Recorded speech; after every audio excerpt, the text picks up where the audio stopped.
Okay, so let's talk about the regulation of the cell cycle.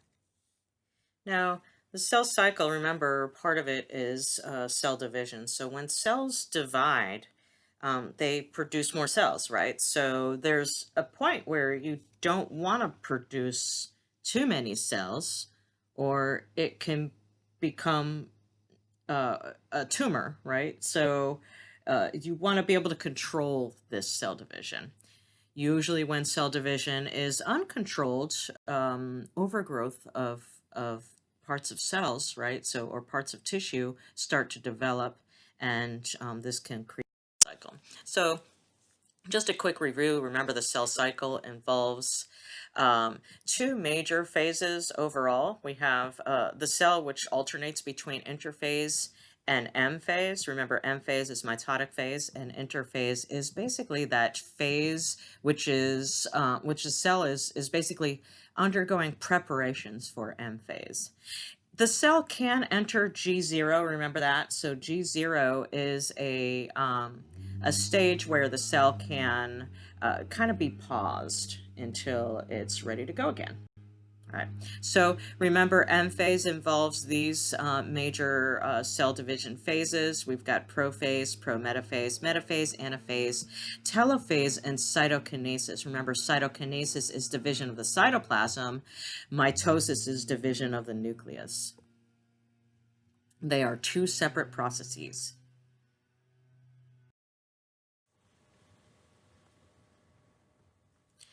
You could think of the cell cycle as like a clock. It works in a clock-like fashion. However, it can pause, right? So it doesn't keep going. It's almost like the batteries run out at some point, and then you replace the battery, and then it goes. These pauses are the checkpoints. There is a checkpoint in the part of the interphase called G1. There's another checkpoint at the end of G2 and one during M phase. Now the G1 checkpoint, so you can imagine that a cell has just undergone cell division and it's entered the interphase again. Now, it may be proceeding through another cycle so that it goes through division again. Well, in G1, remember, the cell is kind of preparing for division. It's growing and getting larger. Well, if something goes wrong, it can be paused. And at G1, it can pause, and then it can enter what's called G0. G0 is a resting phase so that the cell can just stay in resting phase until, let's say, there is a signal saying that it needs to re-enter the cell cycle. Now, once it's everything's good, right? It can pass that checkpoint and then enter S phase, and that's where the DNA becomes replicated, and then it goes through G2, which is continued growth and duplication of the centrosomes, and duplication of most of the enzymes that are required for cell growth, and going through M phase. Then it would have to pass the G2 checkpoint, and then M checkpoint kind of checks to see whether everything's going right during M phase. Now, these checkpoints are points where the cell cycle can be regulated in a way. Now, they're almost like a stop. Kind of think of it that way. So at G0, let's say the cell has stopped and it's not needed at this point, and it enters G0. Again, G0 is the resting phase. Well, it could be a signal saying for it to go, right? So it could re-enter the cell cycle, and then, of course, that would be green, and that would be allowing that cell to pass the G1 checkpoint and then enter the S phase of interphase. Now, the G2 checkpoint is very similar to the G1 checkpoint, so we won't really discuss too much of that.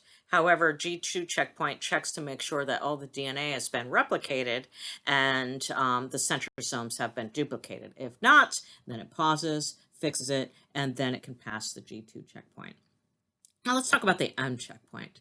M checkpoint occurs during mitosis. So if you remember, during mitosis at prometaphase, the microtubules some of the microtubules are going to bind to the kinetochore, and then some of them do not. So those are the kinetochore microtubules. Well, it takes a little bit of time for them to do that. So at prometaphase, there's this checkpoint to make sure that those microtubules have attached to the kinetochore at the centromeres of all of the chromosomes.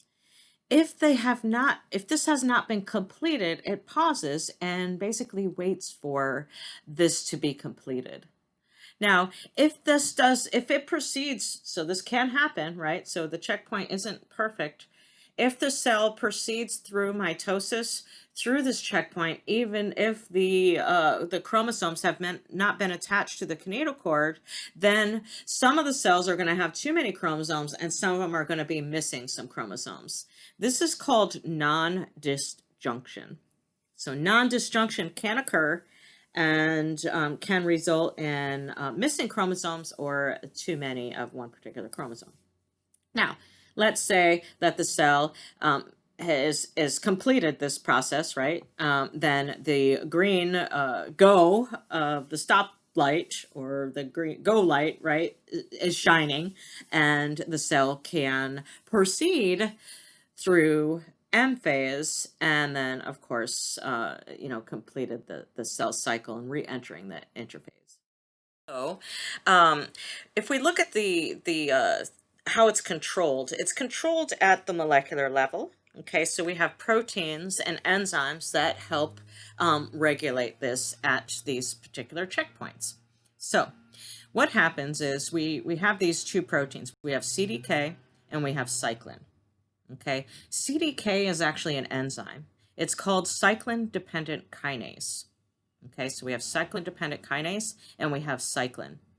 Okay, so the cyclin-dependent kinase is dependent on cyclin, right? Does that make sense? Cyclin-dependent kinase. Okay, so it's dependent on the concentration of cyclin, actually.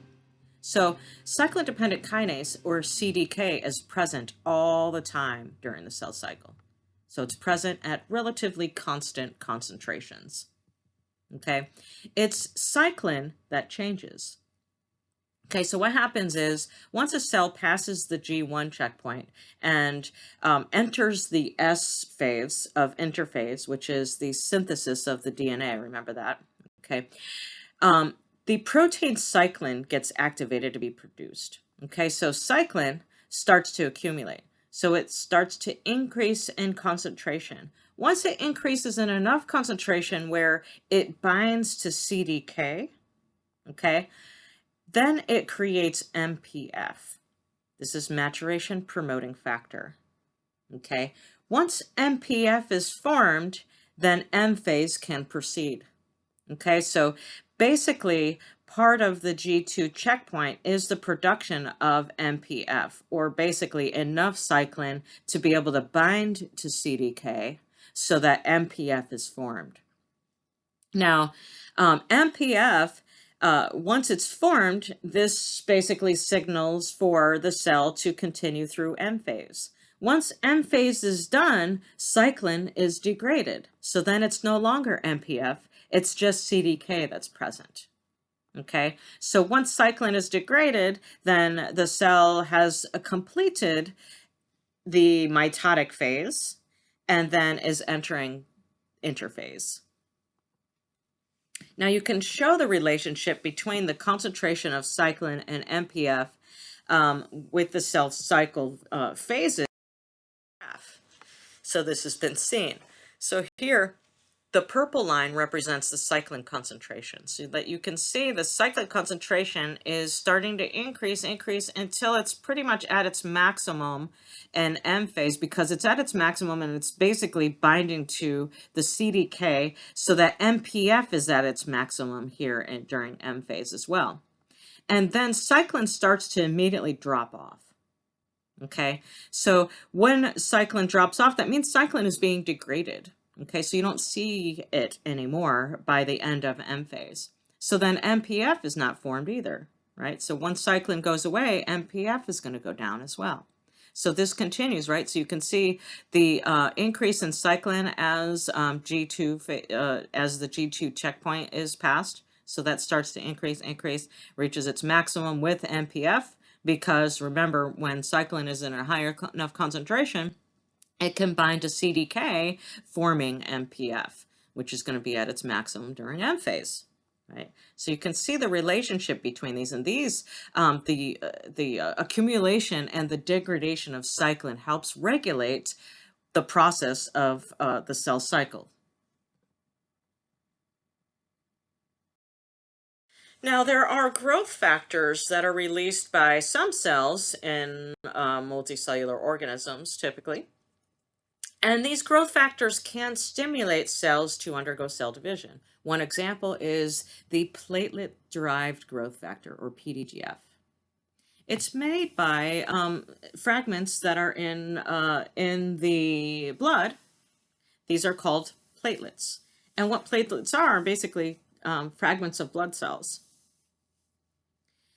Now, PDGF can help regulate cell division, and part of this regulation is what's called density-dependent inhibition and anchorage dependence.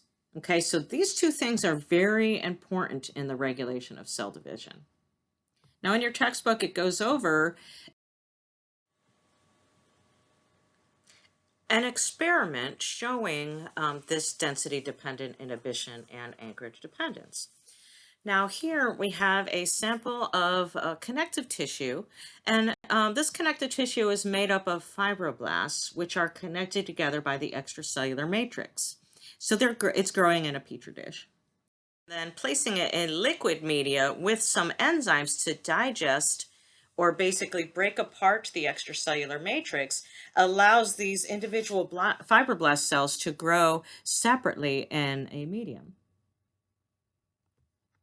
So now they're in liquid culture. Now they're transferred to two separate culture vessels. Okay, so we have two separate culture vessels. Now, one of them is without PDGF, remember platelet-derived growth factor, and one of them contains platelet-derived growth factor. So you can see with the platelet-derived growth factor, there's a lot more cells in that culture. And this kind of shows the scanning electron micrograph of these fibroblast cells growing in the culture. And this shows, again, without the PDGF, there are much less cells. So remember, platelet-derived growth factor is it's a molecule, right? So it's a chemical that induces cell division. Okay, so this shows that cell division has been induced. Now, what's important here is cells must have something to attach to. Okay, so this is called anchorage dependence. Okay, so they need some sort of surface to be connected to. They also exhibit, these are normal cells, they also exhibit density-dependent inhibition. Now, what that means is once these cells start to grow and they cover the entire surface, they inhibit growth. So basically cell division is inhibited. Okay, they're crowded, they're overcrowded, right? So if you pull some of it away, it'll allow some of them to divide. So this is how cultures are generally maintained in the lab. So once they start to get crowded slightly, take some of the culture out and allow them to grow normal. Well, these are normal cells. However, if the cells do not exhibit density-dependent inhibition, they can start to grow tumors. So this is often what cancer cells exhibit. Okay, so these normal cells can be transformed into cancer cells once this regulation has been disrupted. Okay, so if the density-dependent inhibition has been disrupted, okay, so there's proteins and enzymes and molecules that help regulate this to keep them from overgrowing, then they'll start to stack upon each other and create tumors. Now, cancer cells that have lost density-dependent inhibition, of course, they're going to stack upon each other and create tumors. But then they could eventually lose anchorage dependence. once they lose acreage dependence, they can float around. So this is where metastasis usually occurs. So cells that start to migrate and they go to other tissues, then metastasis has occurred, and they likely lost their anchorage dependence. Now, cancer cells do not normally respond to the control mechanisms or the regulation of the body, the normal body control mechanisms. Cancer cells often do not need growth factors to grow and divide. They can divide without the induction with a growth factor. They may make their own growth factors. They may convey a growth factor signal without the presence of that growth factor, so they could mimic the signal. And they may have an abnormal cell cycle control system, like I was just describing. So if they lost density-dependent inhibition and or anchorage dependence, then now you have tumors growing and metastasis, which can occur as well. So basically, cancer cells are just totally misregulated. Now, cancer cells, cancer can be benign or malignant. Okay, so sometimes masses of abnormal cells form tumors, but they stay in one spot, so they stay localized. These are generally benign, but they must be watched. They could also be malignant, so this shows skin cancer, which can start to spread. Okay, so this is something that has a higher potential of metastasizing and causing more tissue damage.